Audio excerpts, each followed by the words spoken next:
Twinkle Halloween என்று அழகிய கிராமம் இருந்தது. இதற்கு மினுமினுக்கும் பள்ளத்தாக்கு என்று பொருள். இங்கு இருக்கும் மனிதர்கள் எப்பொழுதும் சந்தோஷமானவர்களாகவே இருந்தனர். குழந்தைகள் எப்பொழுதும் ஆரவாரம் செய்து கொண்டு விளையாடிக் கொண்டே இருந்தனர். அவர்களின் முழு நாளின் நேரமும் மந்திரங்கள் கற்றுக்கொள்வதும், பிறகு அங்கு ஓடும் நீரில் விளையாடுவதும், மந்திரங்கள் கூறி மந்திர ஒளியை உருவாக்குவதுமே அவர்களது விளையாட்டாக இருந்தது.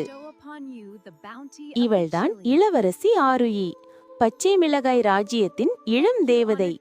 இவளது வேலை குழந்தைகளுக்கு மந்திரங்கள் சொல்லிக் கொடுப்பதும், மிளகாய் சேமிப்பதை பற்றி சொல்லிக் கொடுப்பதும் ஆகும். அவர்களது தேசத்தில் மிளகாய் ஒரு மந்திர பொருளாகும்.